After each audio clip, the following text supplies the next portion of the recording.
ऐसा नहीं है कि आप खुद पर ज्यादा दबाव डालें। बात यह है कि आप गए और लोगों के एक समूह के सामने बेवकूफ से लगे। इसलिए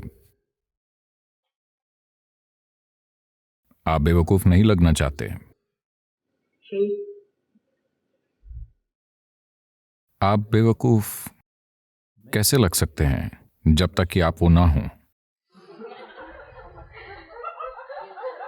I don't think I am.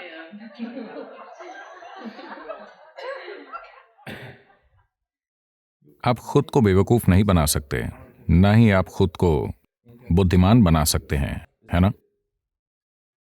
आप जैसे हैं वैसे हैं। अब आप जो हैं उससे होशियार बनने की कोशिश में आप खुद को बेवकूफ साबित कर देते हैं।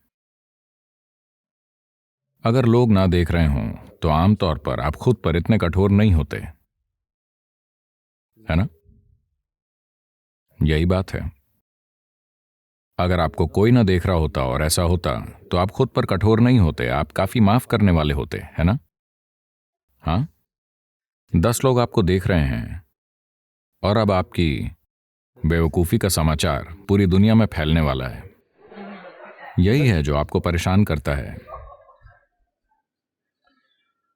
नहीं, आपको अपनी बेवकूफी से चिंतित होना चाहिए, न कि आपकी बेवकूफी के प्रचार से।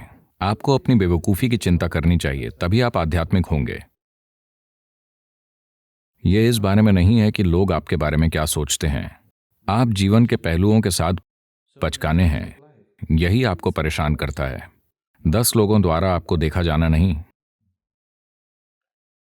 When that happens, you will naturally turn spiritual. जब ऐसा होगा तो आप स्वाभाविक रूप से आध्यात्मिक हो जाएंगे। अब आप सिर्फ इस बारे में चिंतित हैं, 10 लोगों के सामने ऐसा हुआ। मेरे ख्याल से यह अच्छा है, एक पर्दाफाश हो रहा है। अब आप लोगों के बीच क्यों बोल रहे हैं?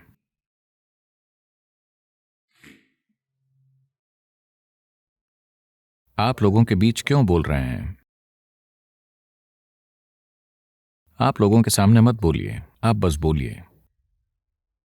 लोग हमेशा कहते हैं, नहीं, मैं माइक में बोलने का आदी नहीं हूं। मैं उनसे कहता हूं, माइक में मत बोलिए, आप बस बोलिए। माइक को पता है क्या करना है। आपको माइक में क्यों बोलना है? आप बस बोलिए। माइक वो करेगा जो उसे करना है ना? और आप लोगों के सामने क्यों बोलते हैं? अगर यहां जनता बैठी है तो स्वाभाविक रूप से आप वहां कोई ना कोई ऐसा हो सकता है जो आपको नीचे खींच ले। हाल ही में लगभग 8-10 दिन पहले मैं नई दिल्ली में लोगों के एक दल के साथ था। ये व्यक्ति अब वो काम से थोड़े बाहर हैं,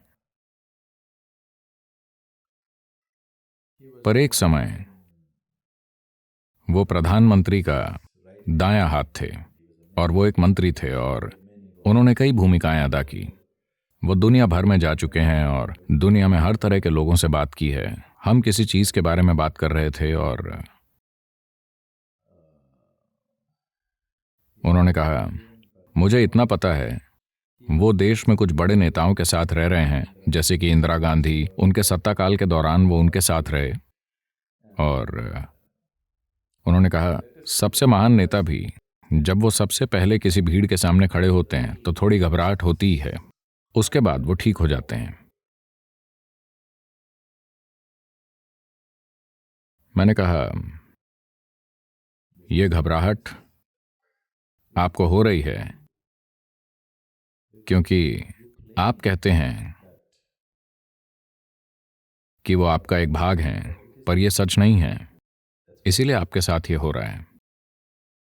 अगर आपने सच में देखा होता कि ये सब आपका एक भाग है तो आप खुद से ही बात कर रहे होते। इसमें घबराहट कहाँ है? आप जो चाहे कह सकते हैं। देखिए, मैं जो चाहता हूं कहता हूं।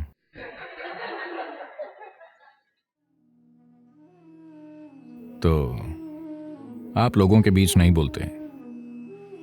अगर आप सच में सब कुछ को अपने रूप में देखते हैं You simply express what is true with you, and that's all. तो आप बस वही व्यक्त करेंगे जो आपके साथ सही है। बस आप गड़बड़ी क्यों करेंगे और फिर खुद को परेशान करेंगे? उन्हें आपको परेशान करने का सुख लेने दीजिए। अगर आप बिना सोचे बोल रहे हैं तो उन्हें आपको परेशान करने का सुख मिलेगा। आपको ऐसा क्यों करना है? ये उनका काम है। दूसरे लोगों का काम उनके हाथों में छोड़ दीजिए। आप सब कुछ करने की कोशिश मत कीजिए, है ना? अगर आप निरर्थक ढंग से बात करेंगे तो वो आप पर पत्थर फेंकेंगे। इसे इस तरह होने दीजिए। खुद पर पत्थर मत फेंकिए, ऐसा जरूरी नहीं है।